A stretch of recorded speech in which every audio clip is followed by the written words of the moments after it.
Master PCs of Islam के मुअज़्ज़ज़ दोस्तों, मैं हूं मुफ्ती महमूद। हमारे चैनल को देखने और सुनने वालों को अस्सलामु अलैकुम। विलिंग वॉल, दीवार बुराक या दीवार गिरिया, नाजरीन बैतुल मुक़द्दस में ये एक दीवार है जिसे मुसलमान दीवार बुराक के नाम से जानते हैं और यहूदियों के नज़दीक इस दीवार को दीवार गिरिया कहा जाता है।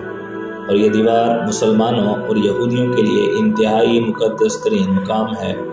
मुसलमानों के नज़दीक ये वो दीवार है जहाँ मेराज की रात नबी करीम सल्लल्लाहु अलैहि वसल्लम ने अपनी सवारी बुराक को बांधा था और तमाम अंबिया इकराम की सवारियाँ भी इसी दीवार के साथ बंधी हुई थी। इस दीवार की दूसरी तरफ मस्जिद है, इसलिए मुसलमान इस दीवार को मस्जिद अक्सा का हिस्सा करार देते हैं।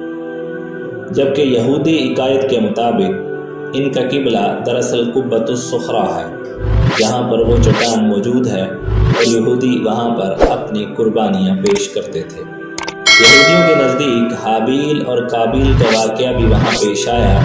यहूदियों के नज़दीक हज़रत इसहाक़ अलैहिस्सलाम की कुर्बानी वहाँ दी गई, लेकिन मुसलमानों के नज़दीक वो जगह जबल मरवा है जो मक्कतुल मुकर्रमा में वाक़या है।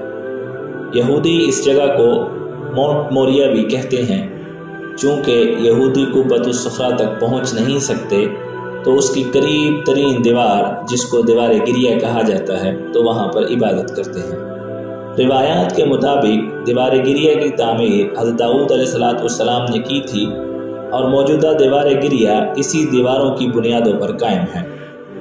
यह मुकाम दुनिया के कदीम शहर यरूशलेम बैतुल मुक़द्दस में वाक़े यहूदियों की एक अहम यादगार है, जिसके सामने रोना गिड़गिड़ाना अहले यहूद का एक अहम मजहबी फरीज़ा है।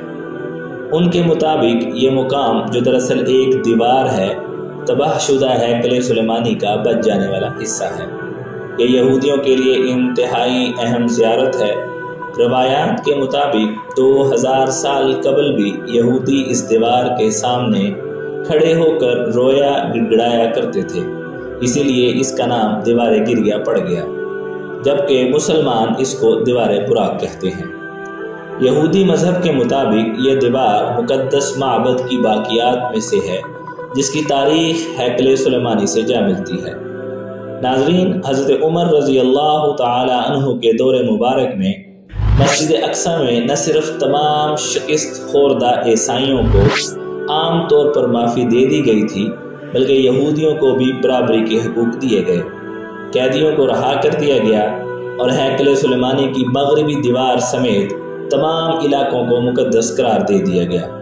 मगरबी दीवार को मजबूत किया गया और तमाम इंतज़ामात यहूदियों को सौंप दिए गए। यहूदी आज तक इस दीवार को हाथ लगाकर गिड़गिड़ाते हैं और रोते और पीटते हैं, तौबा और माफ़ी तलब करते हैं। मगरबी दीवार का ताज़ा तरीन सर्वे ये बताता है कि दीवार मजबूत और तवाना है। इसकी देखभाल अब यहूदी हुकूमत खुद करती है। अब यही दीवार इनका किबला है, लेकिन वह हैकल सुलेमानी की मुकम्मल और मुस्तहकम तामीर के ख्वाह हैं। नाज़रीन, यहूदी दीवार गिरिया पर दिन में 2 दफ़ा नमाज पढ़ते हैं या इबादत करते हैं। यहूदी इबादत करने से पहले एक ख़ास किस्म के बर्तन से वज़ू करते हैं और यहूदियों के वज़ू में सिर्फ और सिर्फ दोनों हाथों को सरसरी तौर पर धोया जाता है। यहूदी एक कागज़ पर अपनी मिन्नतें, मुरादें और दुआएं लिख कर लाते हैं और दीवार गिरिया में मौजूद सुराखों में रख देते हैं और दुआ करते हुए रोते हैं। और रोते इसलिए हैं कि उनकी यानी हज़रत सुलेमान अलैहिस्सलाम की यहाँ पर हुकूमत थी, जो अब बाकी नहीं रही।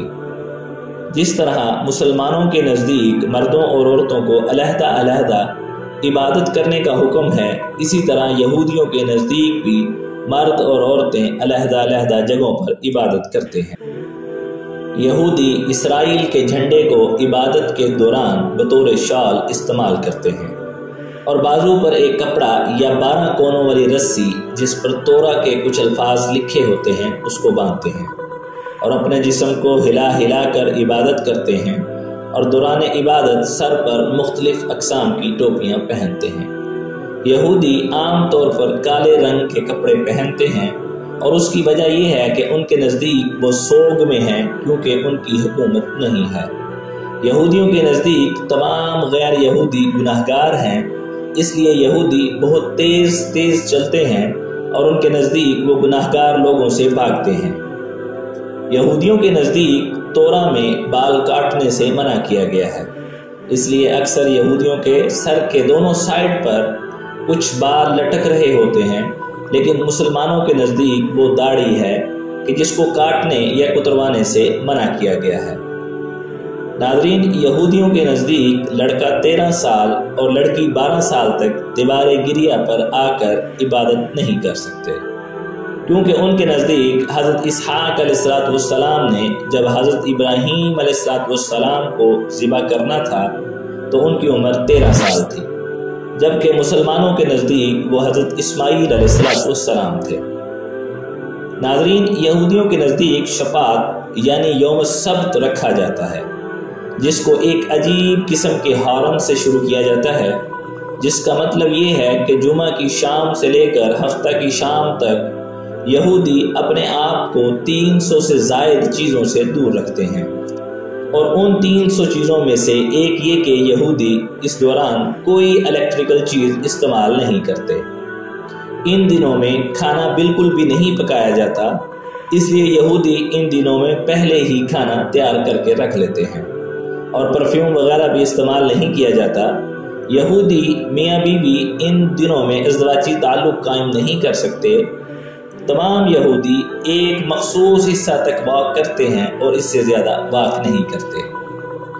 ناظرین، یہودیوں کی عورتیں شادی کی رات اپنے سر کے تمام بال کاٹ دیتی ہیں۔ یہودیوں کے نزدیک عورت کے بال 70 میں شامل ہیں، چونکہ شادی سے پہلے وہ بال سب نے دیکھے ہوتے ہیں، اس لیے ان بالوں کو شادی کی رات کاٹ دیا جاتا ہے، اور نئے آنے والے بال صرف اور صرف اس کا شوہر ہی دیکھ سکتا ہے۔ اس دوران شادی شدہ عورتیں وگ پہنتی ہیں، اسی لیے ایک مضبوط ریسرچ کے مطابق سب سے زیادہ وگز اسرائیل میں فروخت ہوتی ہیں۔ ناظرین، تورا یہودیوں کی 24 کتابوں پر مشتمل ایک کتاب ہے، جس طرح مسلمانوں کے نزدیک قرآن و سنت ہے۔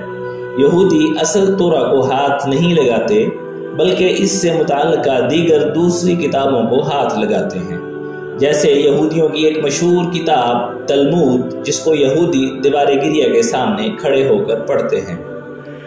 یہودیوں کے نزدیک بھی ان کے کئی گروہ ہیں، جن میں آرتھوڈوکس اور غیر آرتھوڈوکس انتہائی اہم گروہ ہیں، اور ان دونوں گروہوں کی ابتدا حضرت سلیمان علیہ السلام کے 2 بیٹوں کی وجہ سے ہوئی، جب وہ دونوں تقسیم ہو گئے، جن میں سے ایک کو اشکنازی اور دوسرے کو صفادی کہتے ہیں۔ ناظرین، اشکنازی فرقے میں زیادہ تر امریکن، یورپین، رشین اور رومینین یہودی شامل ہیں، اور صفادی فرقہ میں یمن اور ایجپشن یہودی شامل ہیں۔ حیران کن طور پر آرتھوڈوکس یہودیوں پر اسرائیل میں کسی قسم کا ٹیکس لاگو نہیں ہوتا، اور آرتھوڈوکس یہودیوں کا کام زیادہ سے زیادہ بچے پیدا کرنا ہے۔ جتنے بچے زیادہ پیدا ہوں گے، اتنے ہی بینیفٹس ان یہودیوں کو اسرائیل کی طرف سے دیے جائیں گے۔ ناظرین، یہودیوں کے ہاں ایک ایسا دن جس کو یوم مغفور بھی کہا جاتا ہے، وہ منایا جاتا ہے۔ یہودیوں کے عقیدے کے مطابق 364 دن وہ لوگ گناہ کرتے ہیں، اور ایک دن ایسا ہے جس میں وہ ان تمام گناہوں سے معافی حاصل کرتے ہیں، اس لیے اس دن کو یوم مغفور کے نام سے یاد کیا جاتا ہے۔ ناظرین، دین اسلام دنیا کے تمام مذاہب کو عزت دیتا ہے، لیکن اس کے برعکس دیگر تمام مذاہب ہمیشہ دین اسلام کو بلا وجہ تنقید کا نشانہ بناتے رہتے ہیں، اور دنیا کے سامنے مسلمانوں کو فتنہ و فساد پھیلانے والے تصور کیا جاتا ہے، حالانکہ ایسا بالکل بھی نہیں، بلکہ دین اسلام ایک مکمل ضابطۂ حیات ہے، جو کہ نہ صرف مسلمان بلکہ اس دنیا میں بسنے والے تمام افراد و اقوام کے لیے مشعل راہ ہے، اور بحیثیت مسلمان ہمیں اللہ تعالیٰ کا شکر گزار بندہ بننا چاہیے، کیونکہ دین اسلام ہی ایک ایسا مذہب ہے جس کی وجہ سے تمام انسانیت کو اپنے اشرف المخلوقات ہونے کا پتہ چلتا ہے، اور یہ وہی دین اسلام ہے جس پر عمل کرنے والے ازل سے لے کر ابد تک ہمیشہ کامیاب و کامران ہوں گے۔ اللہ تعالی ہمیں صراط مستقیم پر چلائے اور دین اسلام کی خدمت کے لیے اپنے برگزیدہ بندوں میں شامل فرمائے۔ ناظرین، اگر آپ نے ابھی تک ہمارے چینل کو سبسکرائب نہیں کیا تو ہمارے چینل کو سبسکرائب کر دیں، نیز بیل کے بٹن کو پریس کر دیں تاکہ آپ کو ہماری آنے والی تمام مستند دینی ویڈیوز بروقت مل سکیں۔